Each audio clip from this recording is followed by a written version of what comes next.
What's the most dangerous toxic dating advice out there that is not only keeping us single, but actually doing us more harm than good? I think what I see the most, and it's not necessarily like one saying, but it's this vibe, do this to get this. So you want, the guy's not texting you, here, 10 texts you can send him to get you interested. Or you want to know how to make your avoidant obsessed with you? Do this. You're gamifying dating at this point. You're not being authentic. You're not being who you are. Same with match their energy. Why am I going to water myself down to act in a way that's not authentic to me? Because I know for me personally, I'm a big personality. I'm a lot. I'm not, not everybody is going to want to date me. And when I used to date, I would change who I was to make sure that they were comfortable. Oh, you don't like a girl that's too much this? Okay, cool, I'll do this. Without understanding, if I'm doing something to elicit a response, it's not actually sustainable because I can't show up like this every time. Instead, my fickle ass is exactly who I am and my partner loves me. He laughs at it. He thinks it's funny because I can't be somebody I'm not. You've been married for 21 years. You know that. Imagine wearing a mask for this whole time and saying, oh, I have to do this to get my partner to do this. And I find that advice so detrimental, especially when it comes to those early stages of dating, because that is manipulation, that is gamifying. And I think if you're dating somebody and who you are isn't working for them, consider this a blessing and walk the away. Because if you try to change for who they want you to be, welcome to people pleasing. Welcome to no boundaries. Welcome to self-abandonment. Instead, and I'm not saying that you can say, well, I'm just anxious, so if I don't get this, no, now you need to work on yourself. Now you're just toxic. But if you're proud of who you are, and if you, like we talked about this even before we started recording, loving yourself. Mm-hmm. That's another thing. It's such a hard thing because loving yourself when you've never understood how to do that could be really difficult. But if you accept yourself, that's when everything changes. When you can stop and say, yeah, you're right. I talk a lot. I do. And you know what? If you like it, great. And if you don't, go yourself. That's me saying, I'm not perfect. I don't love every part of myself, but I sure as accepted every part of who I am. Because if I don't, that goes back into, it's not that you need to love yourself. And if you don't love yourself, how the hell can anyone love you? No, but if you don't love yourself more than the need to be loved by other people, then you're just constantly chasing for their approval and you never take your own. And I think we're in this culture now, first with social media, of everything has to be perfect and everything looks picture perfect. And it's like you see these couples and I'm like, how can I ever have this? And then you find out they break up and you're like, what? It's like, because it's not real. We need to actually, that's how I think like with my platform, I share stories about my partner and I'm like, yeah, hey, we almost broke up. You want to know why? Because we had this conversation, but you don't want to know how we made it through? Conflict isn't the problem, it's the resolution that came with it. But all of this stemmed back to me being okay with me giving myself permission. As a child, my mom was a people pleaser, my dad was a narcissist. To a T. So I grew up with, my sister and I talk about this all the time. We'll do the, where'd you learn that from? And we'll talk about it. And I'll say, Jane, where'd you learn that from? She's like, Mom never spoke up. Mom never set boundaries. If she did, she would cry. My dad would leave. It was always something. For me to set boundaries was foreign to me. Similar to like what she was saying of like, I'm not trying to even love myself right now. Can I just be okay with myself? That was the first step. I wasn't trying to go from 0 to 100. I was just going from, okay, I don't even know what a boundary is. Let me just even learn what that is. What does saying no mean? How does that feel in my body to say no? Does it feel foreign? Great. Can I go back to that little me and give her permission to say no? It's such a beautiful journey.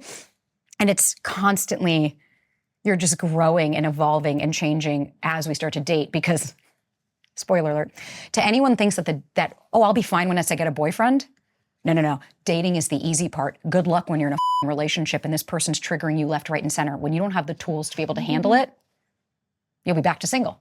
And that's why the whole message of do this to get the guy is so detrimental because you're trying to be someone that you're not. You're molding yourself into who you think they want to be. And that dating phase is very different than, like you said, the relationship phase where now things are very different. You've molded yourself into being someone that you don't recognize. And to your point, you end up abandoning yourself. Completely in the depression. You can get really sad. You can get bummed because it's like if you're constantly wearing a mask that doesn't feel like it's authentic to you, no wonder you're going to feel stuck or lost or confused. Because oftentimes, like when I see people, I feel stuck. It's like, make a decision. Make a decision. Britt Frank, I love her. She's a therapist and she has a book called The Science of Stuck. And all she ever says is, you want to get unstuck? Choose something. Go right or left. Do something for yourself today. If it feels uncomfortable, just make a choice for you. Sometimes it's those little things. And I think when we're so far from that connection and not understanding ourselves, something I even love to do is, fine, you can't, inner child work is too much for you right now. That's really hard. You know what? Do something every single day for yourself for 10 minutes. That way you're choosing yourself. So then if you have a date that says, hi, do you want to go do this? I'm so sorry, I have my yoga class. I don't miss that. That can feel so foreign to so many people of what is it like, even when I'll start with clients and I'm like, what do you want in dating? Oh, I want this and I want this and I want this. And I'm like, okay, shallow, superficial, like you want a tall guy, you want this. And I'm like, what are your needs in a relationship? You start to see oh, I guess I never thought of that. And it's like, because we're in a time where it's this weird, you're a narcissist if you think of yourself. You're being selfish and all this. It's like, nah, I'm just putting myself first because we're in a world right now where everyone's out for themselves. A lot of people are out for themselves. And I have to take care of myself. So if I'm going to be out and dating, throwing bows as a woman in my 30s who's been single for a while, I don't want the pendulum to swing and be so hyper independent that I don't need anybody. It's like, yeah, we do. We co-create. That's the point of life, is that we're creatures that want to mate. But I also don't want to be, I'll just take anybody, because scarcity mindset, oof, that's only going to lead you in an unhappy, shit, toxic relationship. I think that's what that's also doing, right? The do this is giving you a scarcity mindset that you've got to do it. Yeah. You've got to get the guy. The problem is, and like I have such compassion because I was that girl, right? Yeah. In my 20s, the idea of getting the guy, like the dream guy that I'd had, I think was a part of what would help me at the time. If I just get it, then I'll feel validated, 100%. Right? And so I'm going to do what I think I need to in order to do it. But it really becomes that thing of like, as an adult, you can self-abandon. Yeah. But honestly, when you're 20s, I think it did help me feel better about myself that I end up getting the guy to fancy me. Yeah. So how do you break that cycle? Is it you have to do the internal work? You even said, though, some people aren't ready for it, especially when you're younger. Like, I hate to be ageist, but I'm in my 40s now. But like, I think in my 20s, it was much harder for me to do the internal work and actually look into my childhood and everything that we're talking about. I really worry that half the population is going to, like not listen to the interview or shut off the advice because they want what's easy, because that's the quick hit of validation. It's like the text where we started. 100%. It's like if they text you, then, they're thinking of you. If they don't, then you don't matter. Right. And there's so much, God, if I see one, I get every day people messaging me, can you please stitch this? I hate this. And it is, there was a video the other day, guy said, he was like, ladies, I hate to break it to you, but if a guy doesn't text you for an entire day, he doesn't care about you. He doesn't even care that you're having a hard day. You don't matter to him. And it's like, I'm sorry, what? How is this helping people? So I'm sorry, because I'm a human, so for one day I'm doing something, that means all of a sudden this person doesn't care about me. It's what it does is, to me, that just reaffirms your core belief. See, I knew I wasn't good enough. I knew I wasn't good enough, because here's the other flip side. Our core beliefs of I'm not good enough, I'm not worthy, blah, blah, blah, blah, all that fun stuff. That's hard in the dating life, and that's where we can stop connections from happening. But then we have the flip side of it of when you meet somebody that's like, no, I like you. And you're like, what do you mean you like me? What do you mean? That's even difficult, because receiving the love, you're so used to in our 20s, I was so used to the hot, tall bartender, the guy that's wildly unavailable, and being like, challenge accepted. I'm going to get you to like me, because by him liking me, I'm validated. Then when they do, it's, you see my worth? Well, then you must not be worth anything. Then there must be something wrong with you. It's too easy. It's healthy. It's boring. But actually what that is, it's now you have to receive that love, and that goes against your core beliefs. Because if you don't think you're worthy, you're deserving of it. So where can people start? If there's somebody in their 20s right now, listen, I hung my hoe hat up a long time ago, but mama had fun in New York. I experienced. So that's where I'm like, I know. I was after all those guys. I was using my body to connect with men because I didn't understand that a deep emotional connection meant more. So I think if you're out there dating, and this all feels like a lot, you know what the first actual step is? Awareness. That you can stop to say, hey, maybe there is something going on. You are further along than most of the people, because if we can stop, and if you stop listening by now, that's okay. That's all right. You're just not ready, and that's fine. I will never force anybody to receive. But I think even just having the awareness of, hey, I think there's something going on, you are taking that first step into, at the very least, making a change in your life. Awareness is a first step, but change behavior is actual growth. Dude, it's so strong.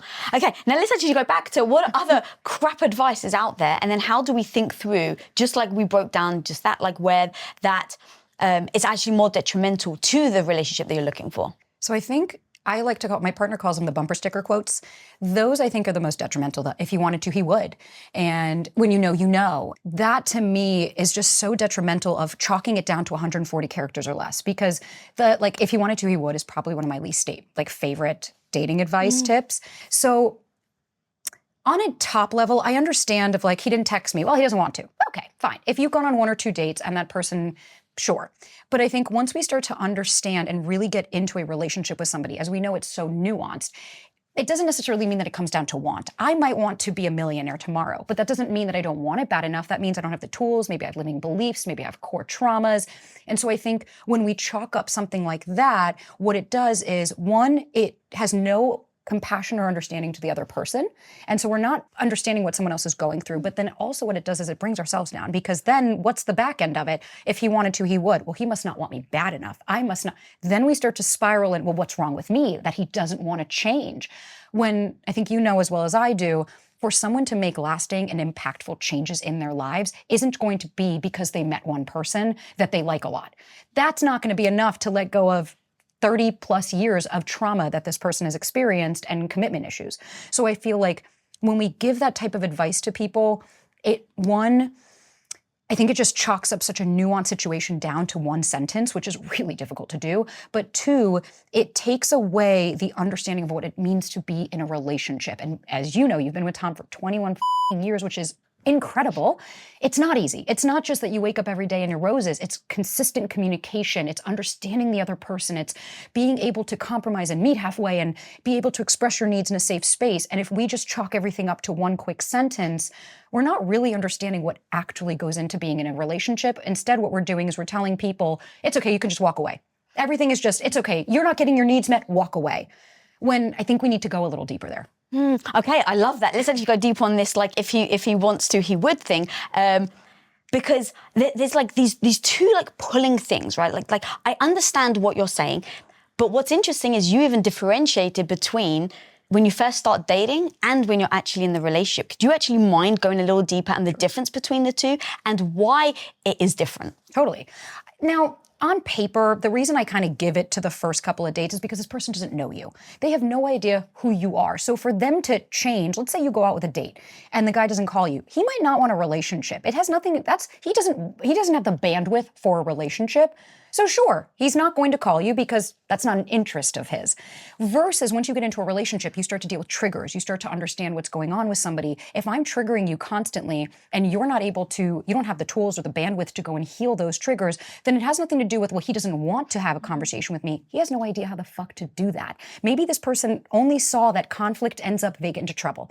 So they get terrified of conflict as an adult. They're scared of it and they don't know how to interact. So it has nothing to do with he doesn't want you or he doesn't want to do this bad enough.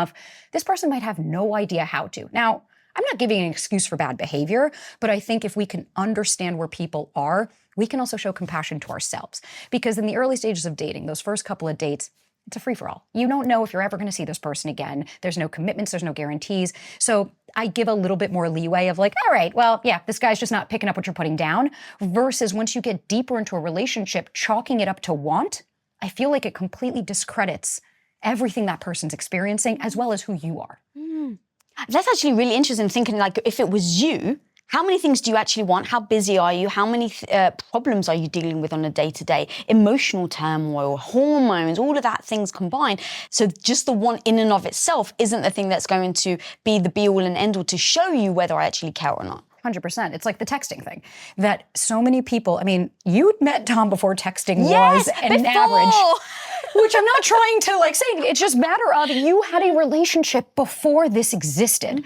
And so now it's like it just gets so muddied and I think people just start to lose themselves. And if we can just understand that everybody is on their own journey, it doesn't need to be so personalized. It doesn't need to be, well, fuck him and what a piece of shit and he doesn't want me bad enough. Maybe this guy's just going through some stuff. And maybe that's just why, maybe for the day, like you said, hormones. I sometimes, today, haven't touched my phone. I have been crazy all day running around. I'm not going to be able to text my partner until I probably get home tonight. That's not because I don't want to. I don't have the bandwidth right now. I don't have the resources or the energy. So I think by understanding it's not always just so black and white. We do need to understand there's nuance within a certain extent. Because it's like, if you have somebody that's not texting you, they're also not calling you, they're also not trying to see you. Okay, I think we know that this person's not that interested in you. But if it's just one day and you're going, well, if he wanted to text me, he would, you're not really understanding what someone else is going through. It's everything is my world. This is my lens. This is for me. without really seeing what other people are experiencing. So would it be like an accumulation of things? So if it's like he's not doing or she's not doing all of these other things, then it's probably that they're not interested. But if they're not, because I heard you say once, it's like they could text you on the toilet. Oh, yeah. So it's not like a text actually means something. It doesn't mean a fucking thing. I met my partner, he was on a texter, and I was. I am very anxious, he's more avoidant. We're significantly more secure in our relationship and how I interact with people, but my past is anxiety as a baseline. So I had two decisions here. When we first started dating and I said, hey, I'd love more communication in between our dates and I'd love to text more. And he came out, hey, this is not a sign of my disinterest. I do not connect via text. I don't want a digital relationship. I'd much rather spend time with you in person. If that works for you, great. I can't wait to see you Thursday. And if not, it's okay. I'm not going to take this personally. And I had a crossroad. I had that moment of, well, what about my needs? But then going, well, wait a minute. This person is being very consistent. They're being reciprocal. I feel incredibly safe with him, not just physically, but emotionally. I feel seen, heard, and understood. So just because I'm not getting a text, which is incredibly low effort, and then I had to stop and go, okay, you've been dating for 15 years of my adult life in major cities. I've had my fair share of the guys that text you every single morning, good morning, beautiful, but you never see them. They don't show up.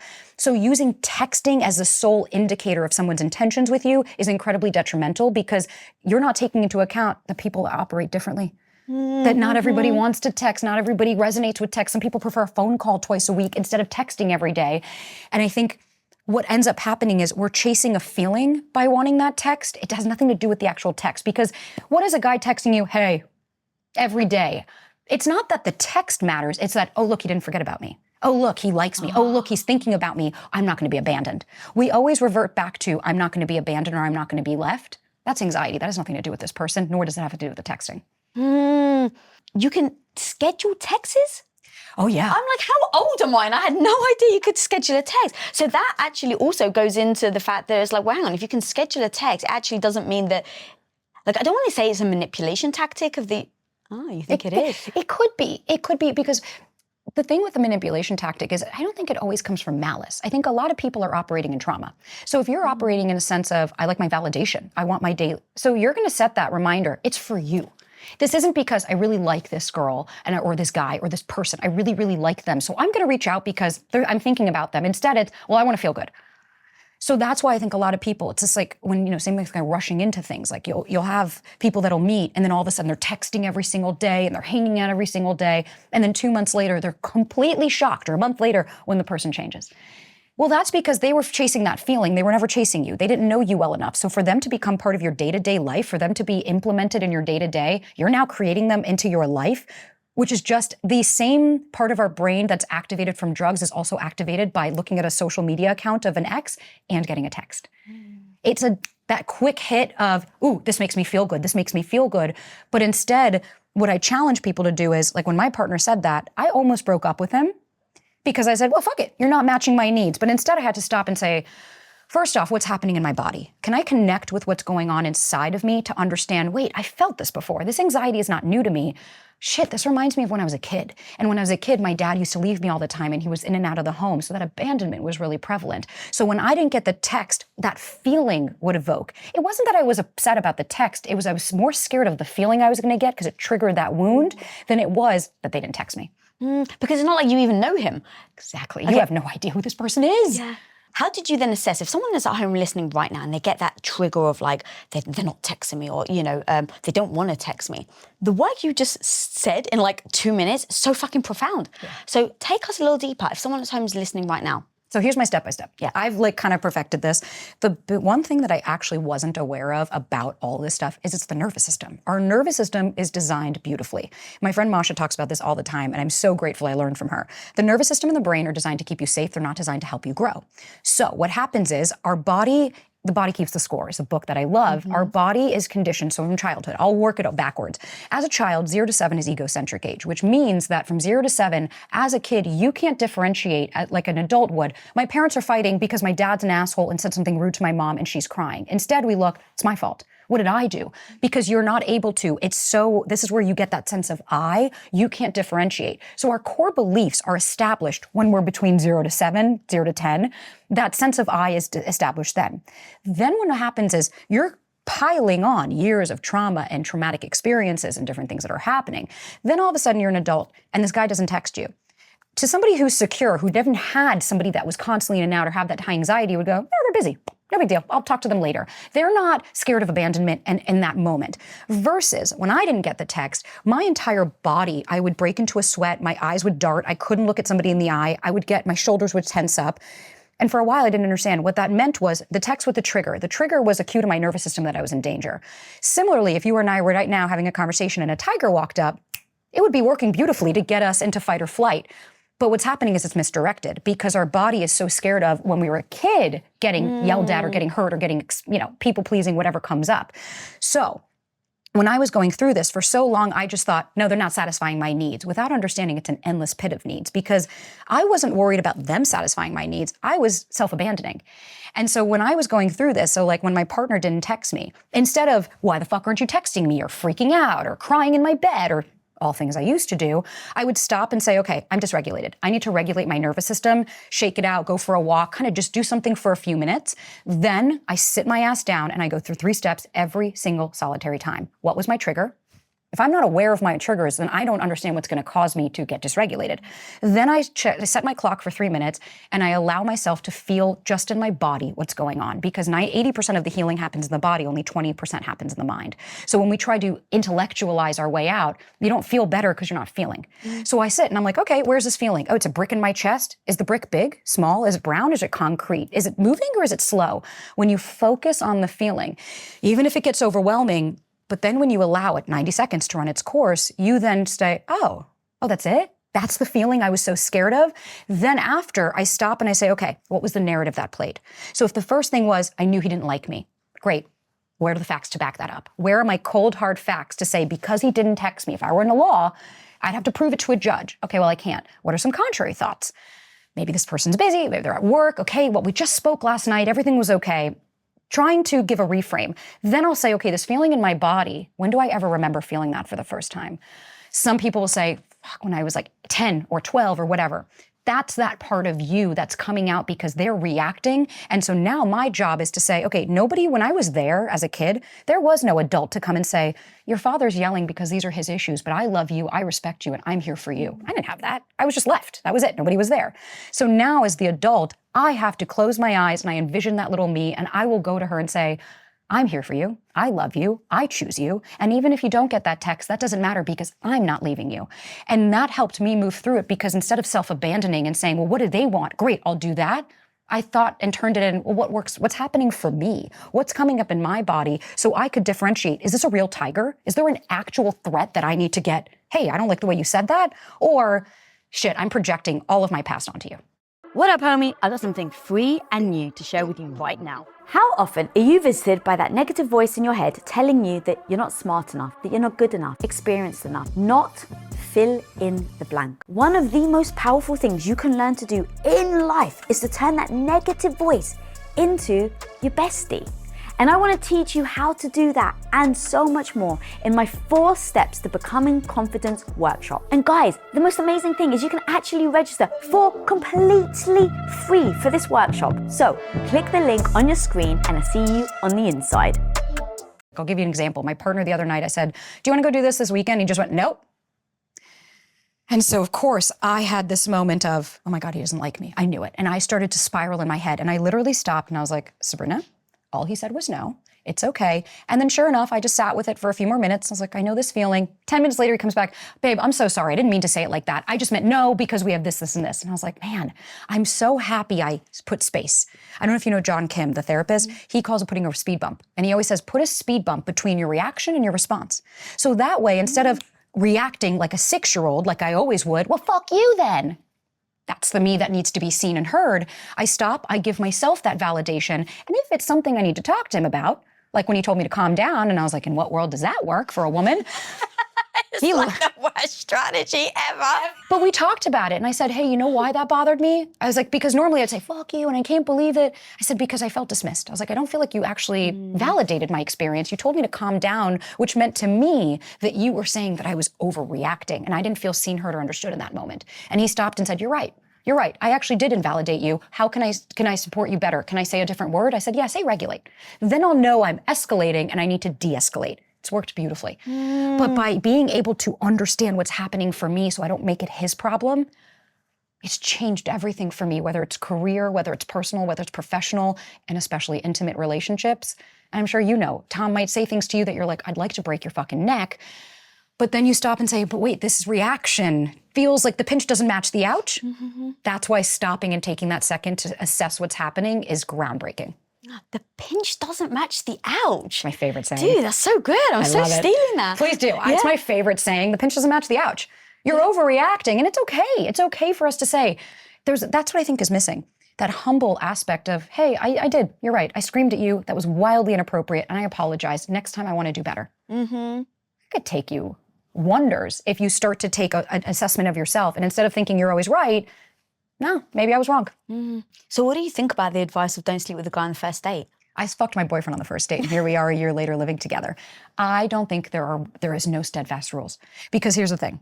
Now, when it comes to the intimacy of a partner in the first few dates, I don't care what you do. Like, you're a grown-ass adult. You can go out. You have a body. You have needs. I'm a woman, okay? I think that there's this, women, we can't say that we're horny. We can't say that we want to get laid. We can't say that, you know what, I haven't had anybody for 4 months. Yeah, I'd like to experience this. I'd like to have a man next to me for a night. Not everybody has to be in your life forever. So I'm fine with, you can sleep with any guy you want anytime you want, but you can't walk away going, he owes me something now, or we're going to have to be something. There can't be an expectation attached to it. Because my partner and I are like the typical 2023 new age couple. We met on a dating app. We went on a date. I thought he was boring. I didn't like his car. I didn't like his clothes. I thought he was just too rigid. And we had sex. And then I left going, I'm never going to see this guy again. And that was when I started all my TikTok stuff of being like, I don't know, I went out with this tech guy last night. I'll give it a go. And then every date, I just kept being like, comedy's kind of funny, kind of something, but I detached. I wasn't attached to the outcome. So I think if you're going to sleep with someone, you need to also be an adult, because you're literally laying in that, you're making that bed, you got to lie in it. You can't leave being like, oh, well, but he didn't call me and what an asshole. It's like, no, but we can also admit not everyone needs to be around for you forever. And the act of intimacy, almost every guy I've spoken to has said, it's not the act, it's not the fact that the girl slept with me on the first date. I don't care. If it's good and she's hot and I'm having a good time, I'm going to keep seeing her, especially if I want a relationship. They say one of two things. Either my intentions were never to be with her, and I was having a good time until I got something from the end of it, or the reality and the fantasy didn't match because I was overlooking a lot of things because I wanted to have sex with her. And then once I didn't realize it was okay, I started to realize all that shit, I wasn't going to put up with it. I slept with my husband on the second date. 21 years later. I was going to say. Hello. But the reason why I didn't on the first is because I'd heard in my head, women don't sleep with guys on first dates. It's like, he's going to put you in a bucket is what basically I had. This box theory. I yeah. am so over it. Every time I ask my partner, I'm like, what do you think? And he's like, how shallow can you be to determine in 5 minutes what you want with somebody? So explain if someone doesn't know what box theory is. So the box theory is that a man knows within like the first few minutes if he wants to be with you or not. So he'll know if he wants to be, if he never wants to see you again, if he wants to hook up with you and that's it, or if he wants to be in a relationship. And her theory is you could do anything you want, he'll never change that box. You could set his house on fire and he'll want to be with you. And I'm like, nah, that's actually ridiculous. First off, if within the first 5 minutes, I'll tell you this, a girl knows if she wants to date you, but not she wants to fuck you. A guy knows he wants to fuck you, but he doesn't know he wants to date you. That's really it. We can establish if I want to be intimate with you in the first 10 minutes. I can say, yeah, he's cute. All right, I'd sleep with him.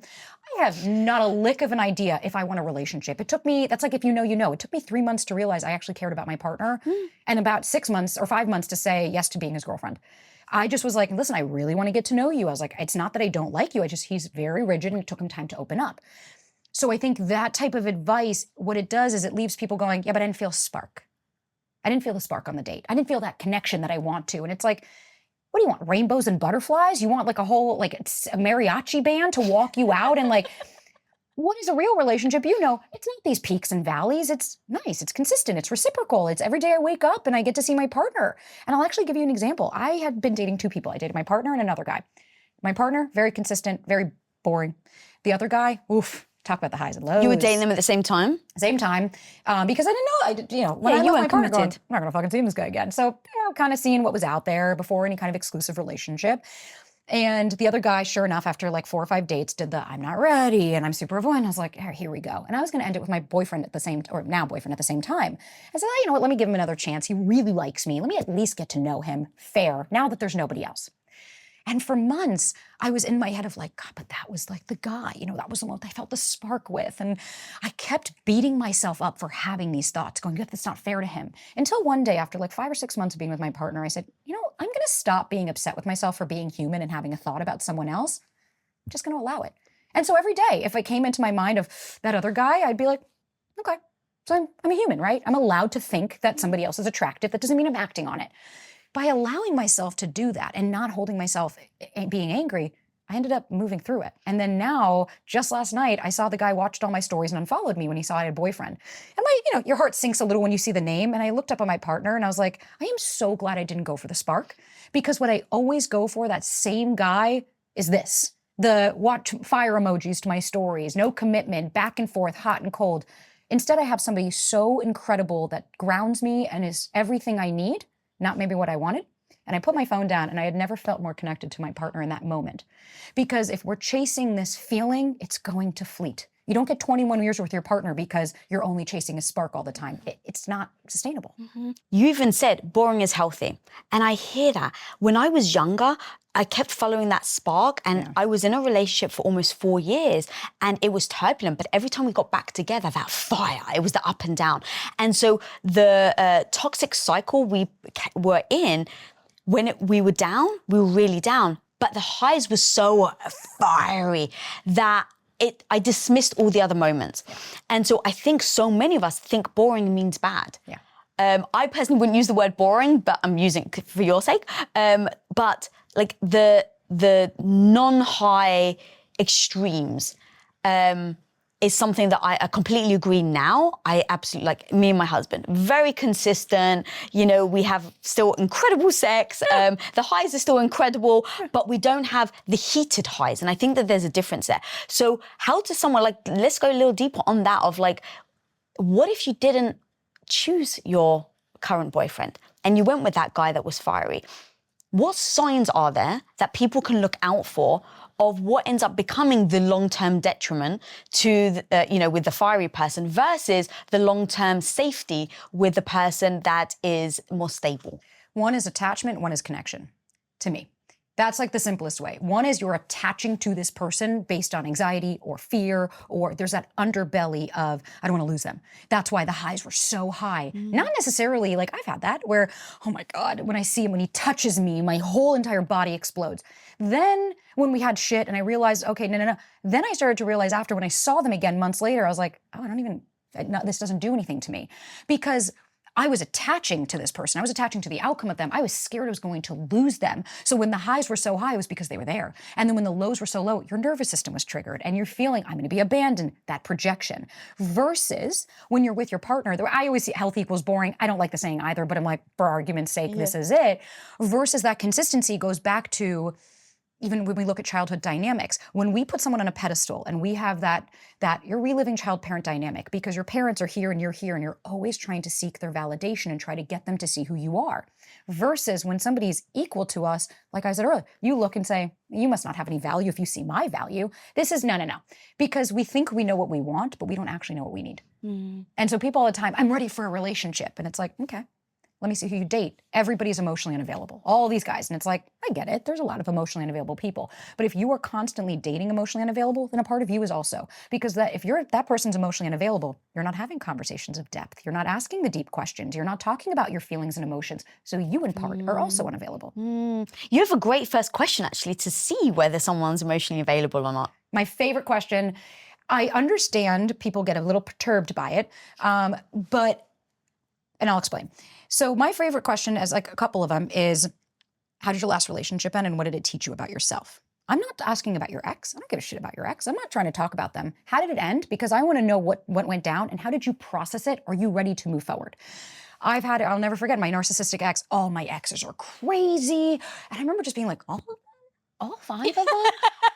But I was so toxic myself. I was like, I'm the chosen one. I'm the girl. I'm the cool girl, right? Now, I was added to his bucket list of 30 other women that are crazy because he's a narcissist. Of course, we're all insane. That was I wish I had listened. I wish I had heard what he said versus my friend went on a date, she asked that, and the guy started crying because he wasn't over his ex. You might not have, if you don't ask these questions. Another one I love to ask is, what is something you're working on right now that you're really passionate about? The guy with my partner, he said, I'll never forget. He was like, I'm working on this big project, blah, blah. I'm gonna be traveling for 9 months. And I was like, so how are we gonna be in a relationship if that's what you want? You saw his face. He's like, oh, I guess I didn't think about that. Sure enough, a few days later, he's like, yeah, I realize I don't have the bandwidth. I'm going to be traveling for 8 months. It's the reason we ask, if you're scared about asking that, it's usually because you're scared to respond. Oh, You know what I mean? really? Do you think? A lot of people, when I'll say, why don't you want to ask that? They're like, I don't want to answer it. My thought went straight to, you don't want to seem too pushy. Right. You don't want to seem too intrusive. And what is that? A core belief. That is the be a good girl. Don't you dare rock the boat. And it's like, my mom even said that to me the other day. Don't say this to Ryan. You know, you don't want to come off that way. And I looked at her and I said, Mom, you're doing it again. And she's like, oh my God. And I said, you're going right back into be a good girl, generational, what we're taught. But the reality is, that's not who I am. I don't want to be scared to rock the boat. I'd like to just say what the fuck I want to say. I don't want to pretend to be somebody I'm not. I don't need to be a good girl. I feel like you and Tom probably have that where you're like, I'm not going to censor what I'm going to say. I'm not going to call you names, but I'm not going to pretend and be this Pollyanna. It's just not sustainable. And that's kind of like the same with like sleeping together on the first date, all of those. There's actually a dating coach now that says not to kiss for 3 months. And I'm like, so you're going to date 4 people a year to, you know what I mean? Like, we're only getting older. Time is the only finite resource we have. And the longer we waste it on people that are not able to give us what we need or not able to connect or not having these conversations, the longer you go not asking these questions, then you get into a situationship. And then you wonder why you're not going to get what you want. Yes, I'm just like nodding profusely. Okay, so in the situationship then, that is the result of not having asked all these questions? Situationships are just a breakdown in communication. A situationship, almost every time I'm like, have you guys talked? Well, I don't want to, you know, he's the type that he gets pushed out. I don't want to say anything because then what if he walks away? Well, great, so then what are you waiting for? What are you holding on to? If you're scared, if you think having the conversation is going to be detrimental, oof, just imagine if you don't. Because then, like, I've learned that in my relationship, it is one giant conversation. That is what being in a healthy and secure relationship is, at least to me. Always, hey, you know, hey, this is how I'm feeling. Hey, this is what's coming up for me. Hey, so if you're not comfortable being able to say, are you ready for a relationship? You don't even necessarily have to ask somebody their intentions. But how does a relationship fit into your life right now? Like, do you have the time for that? Do you want kids? Do you want to get married? Like, I'll never forget, I asked my partner about politics, about religion, about all these questions. And somebody asked him a few months later, what did you love about Sabrina on her first date? And he was like, the question she asked. And I said, babe, why? And he goes, because I knew you were different. He was like, it was always the same rhetoric. And he was like, I was looking for depth and you showed up with that. And so I felt comfortable to show up with that as well. So I think if you want that deep, real connection, that ride or die, that person, you also have to embody that. And if you can't feel comfortable to show up for that, and if I get somebody that says, hey, what is this, a job interview? Yeah, actually, I'm making sure I'm hiring for the CEO of my company as the founder. I want to make sure it's the right hire, you know? As a business owner, of course, I have to make everything in that reference, but I don't want it to be a spitfire of questions, but I do want to make sure that you're somebody I'd like to invest my energy in because my time is valuable. Yeah, God, you saying that, like, if you don't ask it, you're just going to have to, you know, deal with it later. That's so strong. And I never used to think like that when I was younger. And I think that became the thing that was detrimental to me in finding that person that was right for me, because I was always looking to see, okay, can I mold to who they want me to be? And then I'll start to, like, show my true colors. And then I'll start to ask the questions I actually want to. Yeah, like the tiptoeing into the water to test it before you actually dive in. And I think that came from insecurity, not having confidence, not actually, you know, really thinking about my own value and what I can bring to the table. And I think now it's actually more, it's harder, I think, for people with dating, so, like, being so easy through apps, that it's easy to swipe. It's easy to maybe ask someone a question. They don't give you the answer you want, and then you move on. Right. Dating apps, everyone is on there for a different reason. And I think I get this all the time, like, well, he told me he wasn't ready for a relationship and I saw him on an app. Okay, but it doesn't mean he wants a relationship anymore. And the reality is, even if he does, even if that person gets into a relationship, I have had this a million times. The guy tells you I'm not ready for something and then they get into something a month later. That doesn't mean that there's anything wrong with me. That just means this guy wasn't picking up what I was putting down. That's it. I don't need to harm myself. I used to go into, she must be better and prettier and da-da-da. And then you see her and you're like, she's not even prettier than me. And you just start to go in a spiral instead of understanding, yeah, you know, I turned off a lot of people with the way I showed up because of how I showed up. The guy I dated right before my partner, all the excuses in the world as to why we couldn't be together and he wasn't attracted to me anymore and all this. My partner, I can't even change my shirt without him trying to have sex with me or like love me because he's so into me. there are people out there that will love you for who you are. But if you don't actually accept yourself for who you are and show up that way, how can they love you? And how can you learn to receive that? So true. All right, so you've spoken also about how there's so many like people looking out for like the red flags, but actually there are some that aren't really red flags. They're actually green flags. Do you mind breaking those down? Totally. Like, I think when people say, I want to go slow, that's a red flag. It's like, wait. Can we get curious? Can we ask them, what does that mean to you? What does going slow mean to you? Why is it a red flag, first of all? I think for a lot of people, they see it as an excuse. Oh, you just want to string me along. You just want to sleep with a bunch of girls. And it's like, if that's their intention, if that's why I say probe a question. When my partner asked, we first started dating, I said, I want to go slow. And he asked me, he goes, what does that mean to you? And I said, I still want to see you. I still want to see you twice a week. I still want to get to know you. I don't want to expedite the stages of a relationship quicker than they need to be. I don't need to be your girlfriend after a month. I don't know you. We don't need to meet family and friends after 2 weeks. I don't know you. That's my version of going slow, where somebody else could say, going slow, oh, I only want to see somebody once a month. Okay, well, that doesn't work for me. That's just an excuse for bad behavior. So it's like certain things where somebody's saying like, hey, I'm not a big texter. Oh, that's a huge, fuck this person. It's like, how else do you connect? Oh, I'd love FaceTimes and phone calls. Okay, can we just get a little curious instead of looking at everything as an ick? Oh, he has a Velcro wallet, forget it. It's like, oh my God, guys, there's not going to be anybody perfect. And I think what we have to assess is these red flags that we see. How was the conversation with this person? Were you able to? A red flag to me is somebody saying, I'm not over my ex. Yeah, that's a red flag.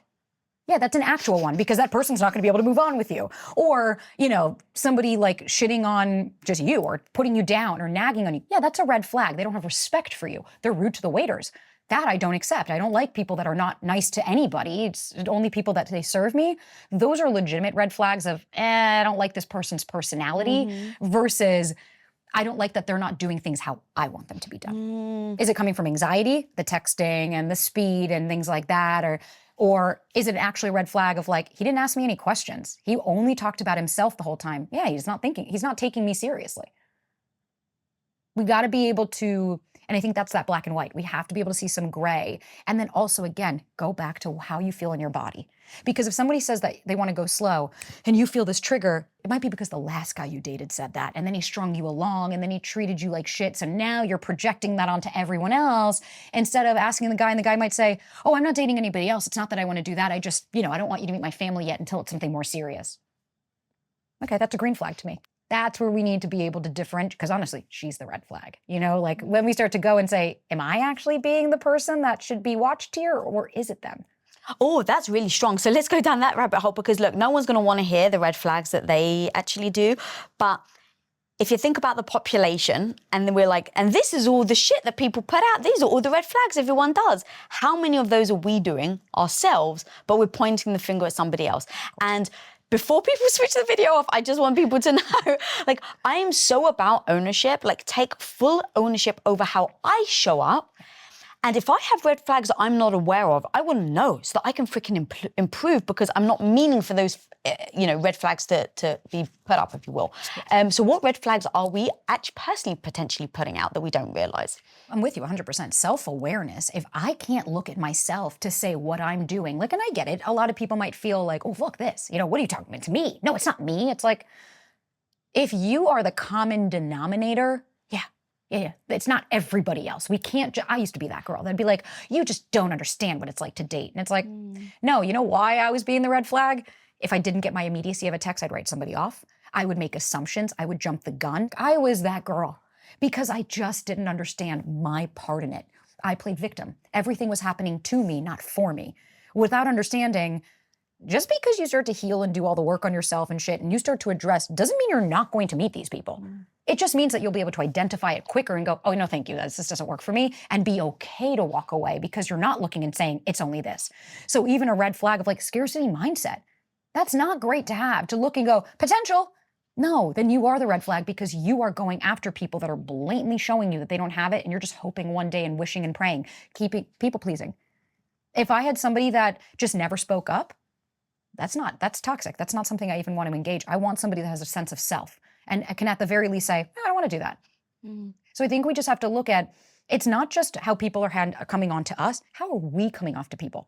How is my anxiety? Every guy I talk to, I'll say, do you know if a girl's anxious? They're like, within minutes of meeting her. And we're thinking here, I'm being cool and I'm being coy. No, because even my friends will send me messages they're going to send and I'm like, I can smell the anxiety. You think you're being good here. But my friend had that. A guy didn't text her and she wrote to him saying, like, clearly you think your time is more valuable than mine and blah, blah, blah. And I was like, man, do you see how petty you sound? And I was like, instead, you know what you should say? I feel hurt. I feel like you don't actually, I'm not a priority to you because I called you 3 times and you ignored me. Instead of volatility of coming out, well, fuck you, maybe a little vulnerability of, this bothered me and this really hurt me and I'd like to share that with you if you're open to listening. Oh, that's what I was going to say, because I think so many people have had their vulnerability used against them as a weapon that in order to not feel that, again, you just hold back. And so it's easier to be harsher. Like, in fact, in my own experience, I was so insecure that I felt like I had to come like that pit bull versus, like that sweet dog, because I was worried that if I wasn't a pit bull, that then I would be, emotionally manipulated. And so if I was just strong, I was going to show them exactly what I feel, and then I can't be pushed around. It makes you feel powerful in that moment. Like, especially if you're in a toxic relationship, you feel powerful. But what you don't realize is that you're now spilling that toxicity too. I love that you brought that up because it's such a false sense of power. It's like a false sense of intimacy, all these things. What's truly powerful is being able to stop and say, yeah, this is how I'm feeling. I'd love to talk about it. Direct and honest communication. Now, if I trust myself that no matter what, I'll be okay, then I'm not worried about being taken advantage of again because I've learned my lessons. When I'm getting this last person did that, so how am I don't trust myself is what I'm saying. So you didn't get your text. All of a sudden the heart starts to race, you start to sweat. Then starts the thoughts of, I knew he didn't like me. Now you start to go on a fucking spiral. Prefrontal cortex is decision-making and common sense. That's where we are when we're ventral. When we feel triggered, we go all the way to the back of our brain to anxious brain. That is where it's trying to keep you safe. So it's going to keep repeating the narrative. If you see a pattern, if you see repeating thoughts, that is when we need to stop and say, wait a minute, this is me. Because true power is being able to stop and do that and say, I don't need to prove anything to you. I can stay calm. And not because I'm pretending, because I don't need to yell. And that takes a lot of internal work, which I don't think you can do in a toxic relationship, especially.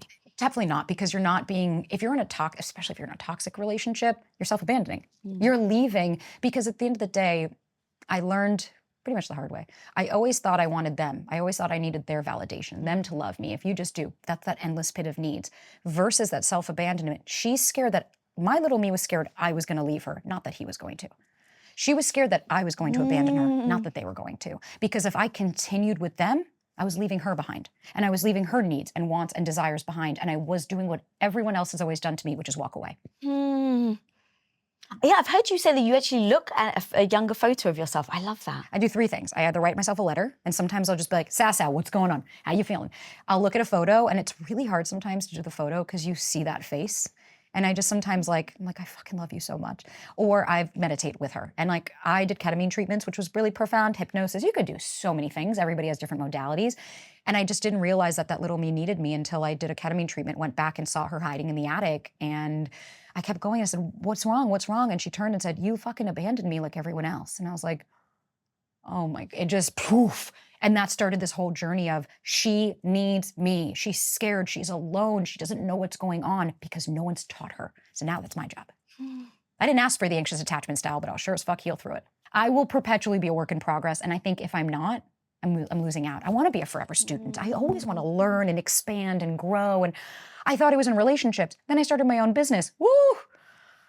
Mama was triggered in that too. I thought it was just that. So for me, it was really constantly, even when I have trolls, have these negative comments, I used to get so upset because they reaffirmed my core belief. When they would say, I fucking hate blah, blah, blah, blah, she talks too fast. That was my own insecurity.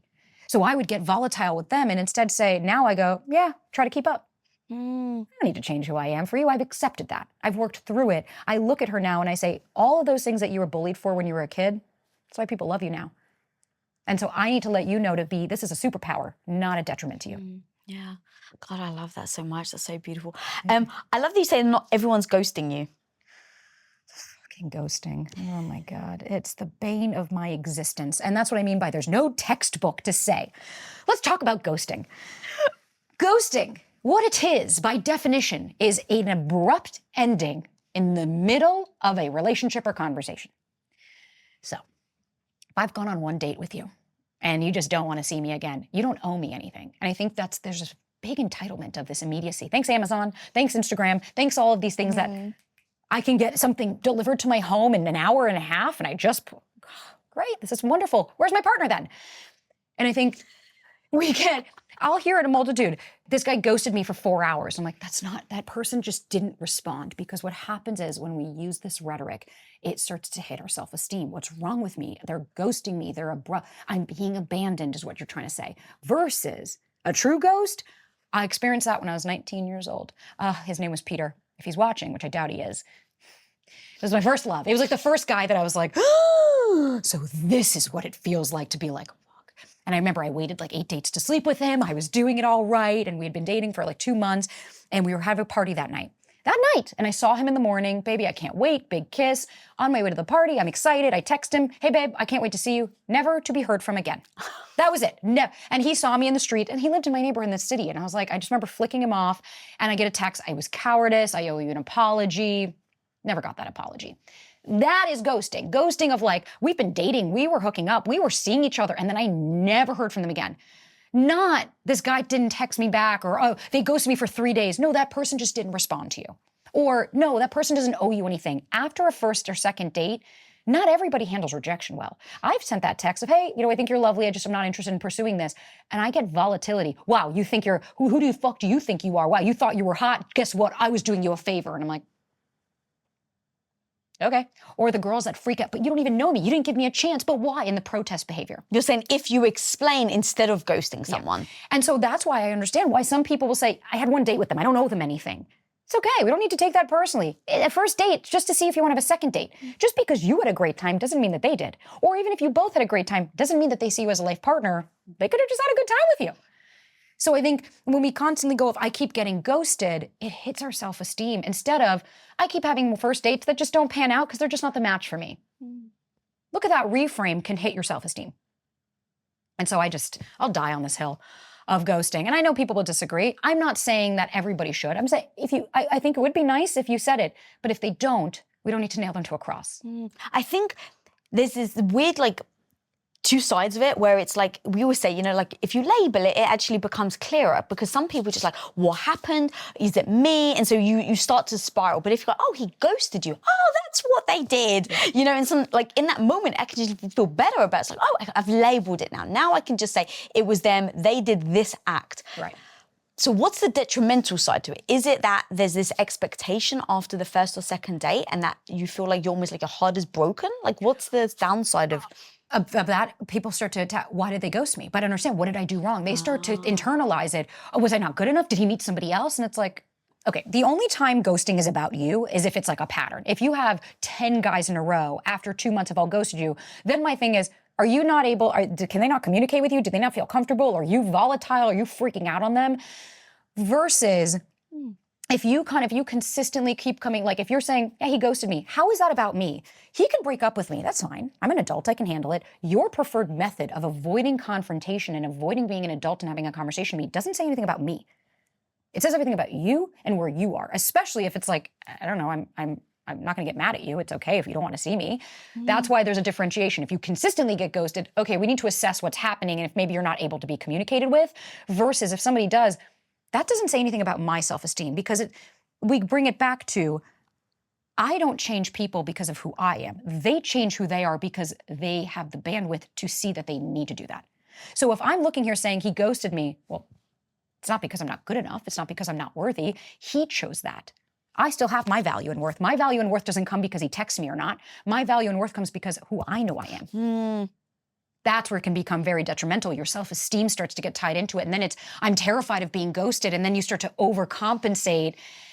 And it's just, instead of just surrendering and being, not attaching to the outcome and saying, all right, hey, whatever's going to happen, it'll be okay, because I trust myself that no matter what, I'll be okay. Yeah. Oh, that's so true. And with that, where you were saying, like, why? What did he do? What did I do?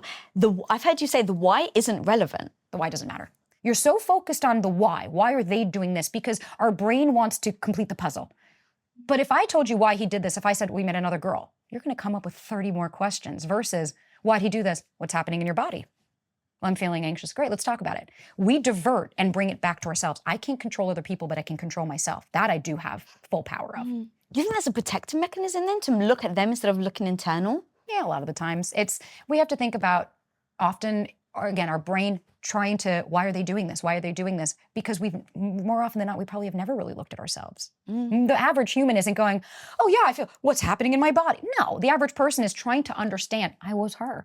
Why are they doing this? Why are they doing this? Because I kept thinking, if I get an answer, great, I'll be happy. All it does is, it's like closure. It starts 3,000 other question boxes to start opening, as opposed to acceptance.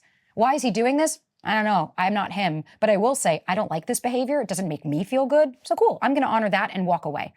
Instead of matching my energy, I got this, a girl said, you want to do it? Match his energy. If he doesn't text you, you don't text him. And it's like, so I'm going to water myself down to be something that they want me to be, as opposed to staying authentic and getting turned off by this behavior. Why would you match the energy? What's the thinking behind it? I think to them, it's just, fine, you mirror them. And it's just this way of, it's a protective mechanism of, you don't need to be vulnerable. You don't need to show your cards. And it's like, yeah, but I'm not scared of doing that. For me, it took me fucking years to be feeling safe to be vulnerable with people. But I find it to be a strength. And if you're struggling to open up to me, that's okay. I'm not going to judge you based off of it. But I think the matching energy is ego. Fine, I'll stew. You don't text me, I'm not going to text you. And it's like, let me ask you a question. How's that serving you? And how is that protecting you? Those are my two questions I usually ask. How is that protecting you? Because then we start to go, oh yeah, you're right. I guess that is a protective mechanism. I don't want to get hurt. Okay, what happens if you get hurt? Well, I'm scared. Okay, what happens when you get scared? Well, he's going to leave me. Okay, so he leaves you. Weren't you good before him? You'll be good after. Who do you know? What's time? Then you start to peel back the layers. Almost every time it goes back to, I'm scared, childhood. I'm scared of being a blah, blah, blah, blah. The rhetoric continues. Don't ask why, how, what, when, where will get you significantly more understanding about yourself. That's what I was going to say. Like, in this whole interview, we've really been talking about, I mean, you've mentioned multiple times of how you were, you said you were the crazy woman, and you were the screaming and the vulnerable and like the tears and everything, to then be able to sit here and say, I'm not going to do this for them. I'm going to stay true to myself. So many people want to get there, but they don't even know how to freaking get started. How do you get started in work? Because I think you said you date differently now, or you did date differently. I think that became with a lot of internal work in order for you to date differently, in order for you to find the person that actually then became the one deserving of you. So what are those steps originally to start dating differently? Kind of doing the work. And for me, I mean, my personal journey, again, that awareness. I knew when my ex had walked out on me, pretty much with my father. It was the exact replica. That was the day I called my mom and I was like, I'm done. I was like, I need to do something. And that was the day I started therapy. He walked out on you? Do you mind explaining that? Yeah, we were married and we lived together. And one night we got into a very volatile fight. And I said, I'm fucking done. And he goes, fine, I'm going to teach you a lesson. And he uninvited me to go to his family trip and left me to deal with just over Christmas. So that was my holiday season. And he said, and then he came back and he said, oh, by the way, I'm going to keep living here for 3 more months. And everything was, and I was just, okay. The day he walked out, and I'll never forget, we had gone to lunch with a couple friend and they didn't know that we had broken up like a week prior. And they're like, you guys are our goal and we want to be, and I'm dying inside. I had lost from where I am now 20 pounds. I was like a shell of a human, completely, I remember, and what started it with me was I started it with a therapist and she did tapping. And tapping is where you hit acupressure pressure points to reestablish your reaction to words. So when you're calming yourself down by doing these acupressure points while you're saying things, you're kind of creating a resistance to them. And I remember it started with me because I was really hating myself. And I just kept saying, I'm such a piece of shit. I'm such a piece of shit. I ruined everything. And then it just happened and she was repeating it. And I'll never forget, that was the moment I stopped and went, but it's not all my fault. That awareness of understanding. I needed to work with a professional. Therapy was really a great start, but that's not the end. Therapy is good. It's not going to be the end all be all, but it's super, whether you have a friend or a coach or a therapist or somebody, it's important to have somebody that can reframe with you, that can say, well, where did you learn this behavior from? Can we give validity to it? Can we not hate ourselves? And can we show ourselves some compassion? That was the first step for me, was understanding that I'm not broken. There's nothing to fix. I just needed to heal. I love that. How did you make sure that you didn't then villainize your childhood? Because I've heard you talk about that, about how many people are resistant to going back into their childhood because they don't want to make it toxic. If they have almost like a lighthearted thought about it. I think a lot of people, I'll get there like, well, my parents are great. And I'm like, it's not about villainizing your parents. What we're understanding is, where'd you learn this? So for me, where did I learn that I need to act out to get someone's attention? Oh, Because when my dad would do this, I would do that. Okay, so that's the age I need to go reparent. And that's where I started. Inner child work is what changed everything for me. I don't regret any experience I had because every single time on this journey, what I looked at was, what can I learn from this? How can I keep my side of the street clean? And if I left saying, I thought I did everything great, I was really proud of myself, I showed up authentically, this person just didn't want anything with me, cool. Okay, that's what that was. I didn't need to create a narrative. But again, the only way I was able to really actually date differently was facing the reasons I was dating the way I was. Being able to look at myself and say, maybe I am a problem. But I had to change my verbiage as well. I'm fucked up. No, you're not. I'm anxious. No, I have anxiety. I'm broken. No, there's nothing to fix. You're not broken. You just need to heal a little bit. Nervous system, understanding all of those things. Like I said, for anybody that is feeling overwhelmed, one thing that you could do, the first step besides the awareness, do one thing every single day for yourself for 10 minutes. A commitment to yourself. Whether that be, mine was reading a new book, reading 10 pages of a book every night. And even my partner every night, he's like, babe, your book. And I'm like, ooh, thank you. That was me committing to myself to say, for the first time ever, I'm choosing me.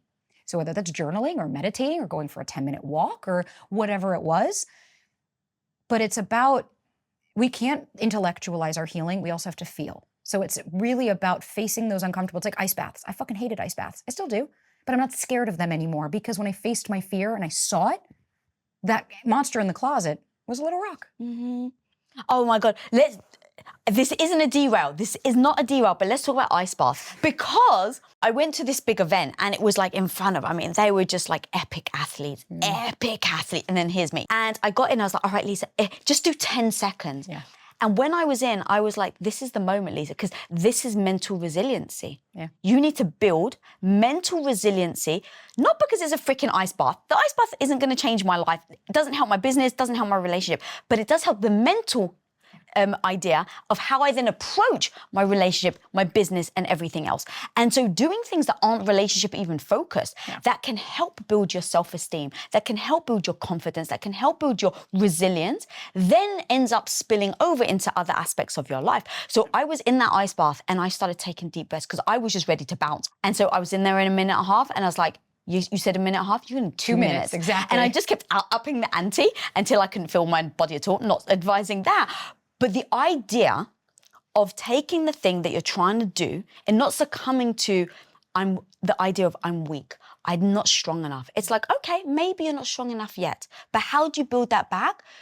Do activity, exactly, step by step. What are those little activities that you can do that help strengthen your resilience? And you better believe after I got out of that bathtub, I felt so victorious. Right. I was like, I can take on the freaking world.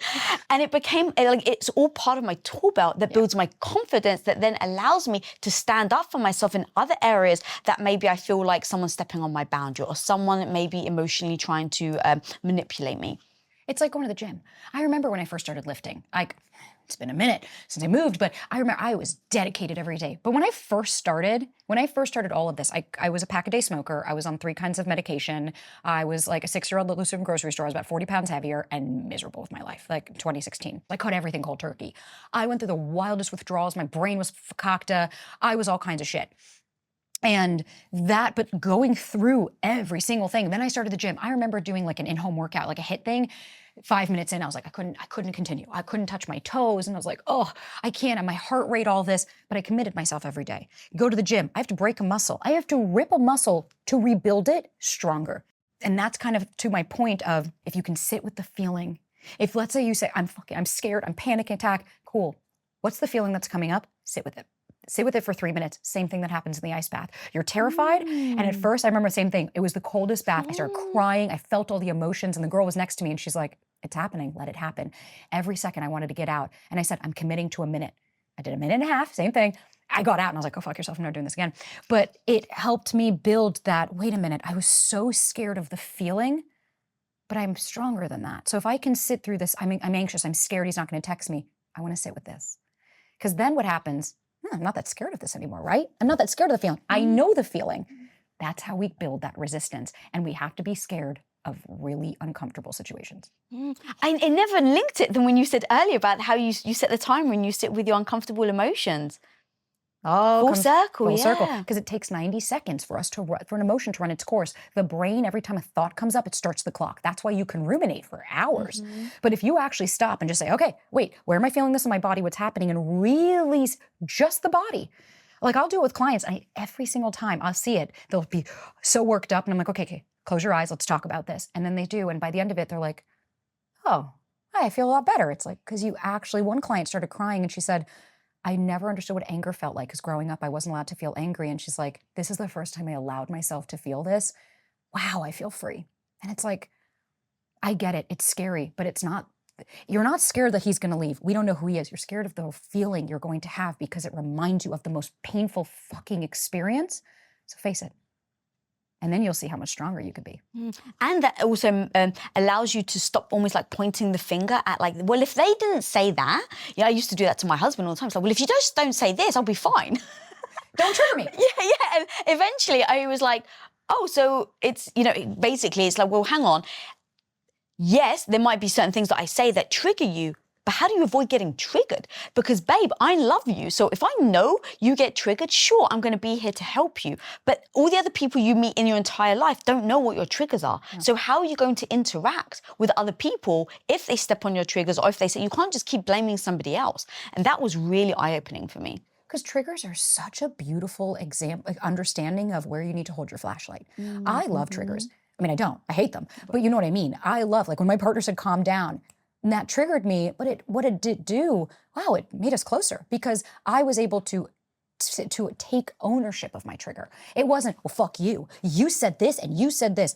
That you're at a losing battle. If every word that comes out of your mouth is you did this, no. Instead, now let's think about this. If I were to go to, when you told him, I don't want you to say this to me, versus moving forward going, you know what? When you said this, I got triggered. I felt that you were dismissive of me, or I felt like you were putting me, whatever it is. I felt this.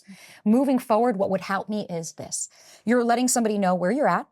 You're letting them know how they can help you. And that way, listen, if they don't want to do that, or if they say, well, this is your problem. Okay, cool. You just have a piece of shit person. Let's get rid of them. Yeah. But if you can actually express yourself and say that, what a superpower that is to be able to clearly communicate. I felt this and I felt this. A trigger is my problem, not yours. I literally said that to him after, as having done all the internal work and kind of really building my self-esteem, building my confidence. That was early on in our relationship. Over time, I was like, oh, I get triggered.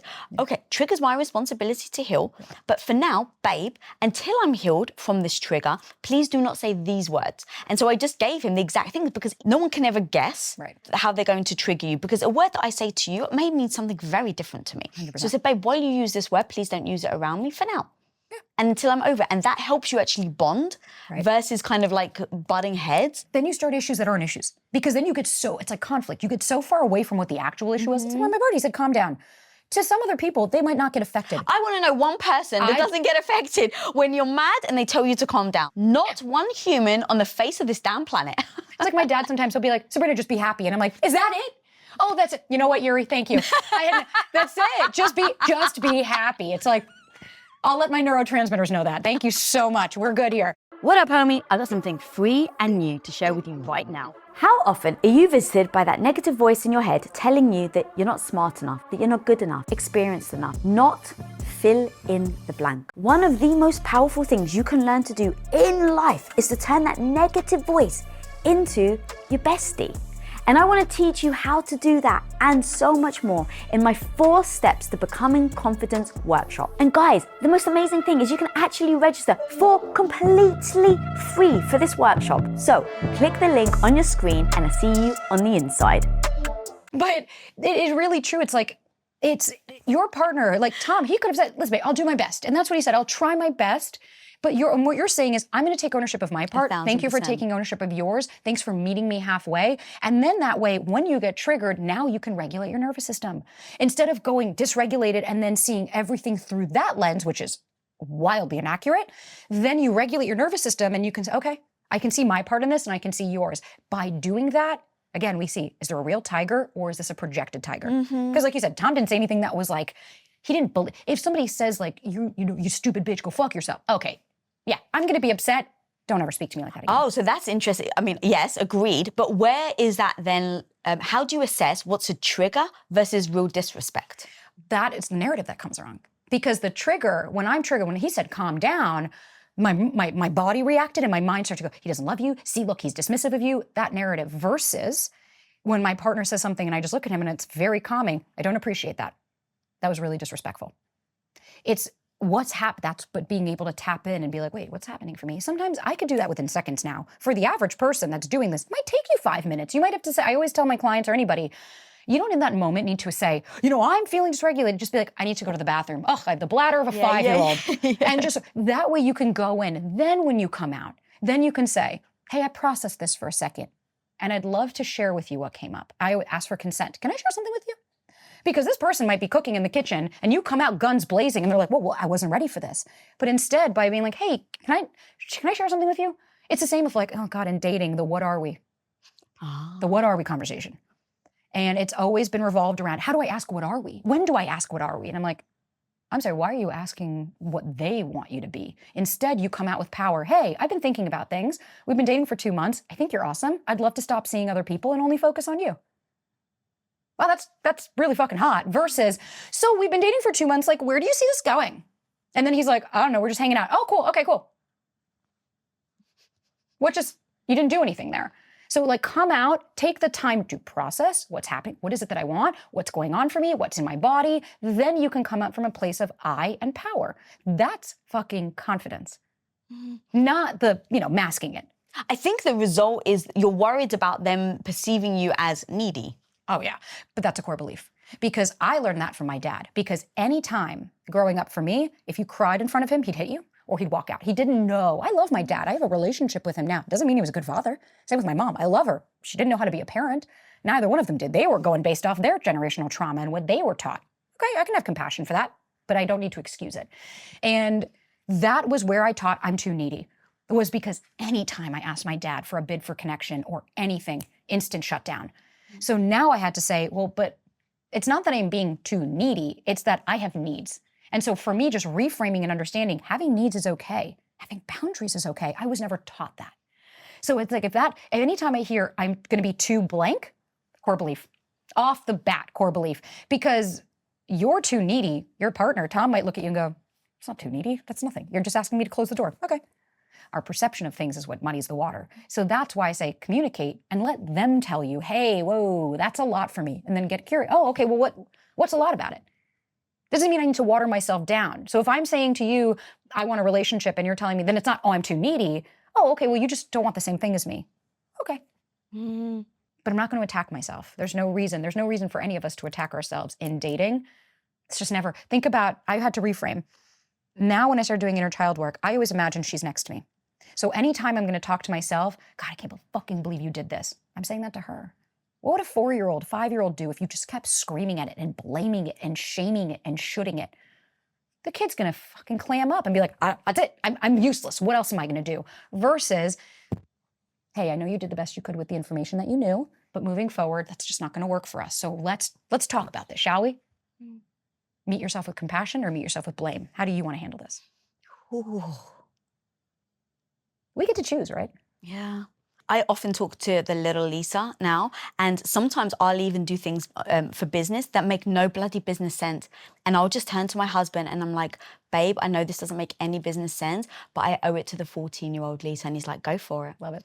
I love that. Because I'm always trying to serve that 14-year-old. And in identifying that 14-year-old has really helped me build my confidence. Totally, because we have to think about, that wounded inner child becomes a wounded inner teen. Think about how angry we are in our teen years because we finally are able to be an adult, right?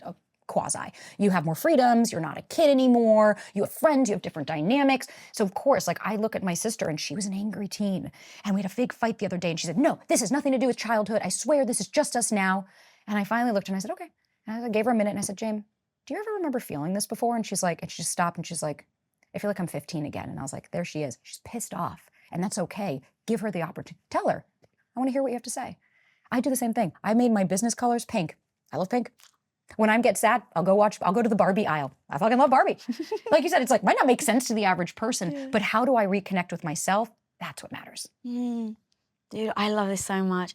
Girl, this has been so amazing. I could literally talk to you forever. We've got so much to talk about, but where can people find you and all the amazing work that you're doing? Thank you. So Sabrina Zohar, No, that's my name. Right. I was like, where can they find me? Sabrina.Zohar on TikTok and Instagram. Do the Work podcast is if anybody wants to hear more about like anxious attachment and that dating journey. And yeah, Do the Work on Instagram, same thing. Click here right now to learn why it's actually better to stay single than to chase him. Like, well, why am I still single? Is there something wrong with me? Is there something off within me? Those questions will start to weigh on you, and you'll start to feel like, well, being single is something I obviously need to get out of.